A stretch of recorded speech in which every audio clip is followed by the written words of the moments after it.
আজ তোমাদের সাথে নিয়ে চলে এলাম বাগানের আরও একটি অর্গ্যানিক সার, যেগুলো আমরা কিন্তু অবহেলায় ফেলে দিই।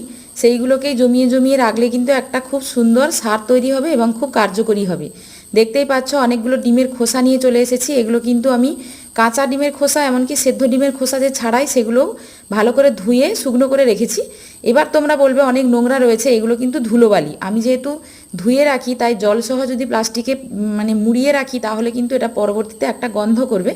যে কারণের জন্য প্লাস্টিকের মধ্যে ওই জলসহই জমা করতে থাকি, কিন্তু মুখটা খুলে রাখি। তাতে করে কি হয়, জলটা শুকিয়ে যায়। আর এগুলো ধুলোবালি পড়েছে। আর সঙ্গে আমার কিছু বাদামের খোসা রেখেছিলাম, ইঁদুরে তাকে কেটে দিয়েছে, সেটা আলাদা প্লাস্টিকে ছিল, তার জন্য এখানে এত নোংরা দেখতে পাচ্ছ। তো যাই হোক, তোমরা ডিমের খোসাগুলোকে মোট কথা ধুয়ে ভালো করে পরিষ্কার করে শুকনো করে একটা প্লাস্টিকে জমা করবে। তারপর মিক্সিতে গুঁড়ো করে নিলেই কাজ শেষ। আর যদি আমার মতো এরকম নোংরা থাকে, তাহলে মিক্সিতে না গুঁড়ো করে হাত দিয়েও তোমরা গুঁড়ো করতে পারো, বা ভারী কোনো জিনিস দিয়ে ঘষে ঘষে গুঁড়ো করে নিতে পারো। তারপরে তোমাদের পাত্র অনুযায়ী, মানে টব অনুযায়ী 1 চামচ 2 চামচ করে দিলেই চলবে। তো আমার এরকম ভিডিও ভালো লাগলে অবশ্যই চ্যানেলটাকে সাবস্ক্রাইব করো।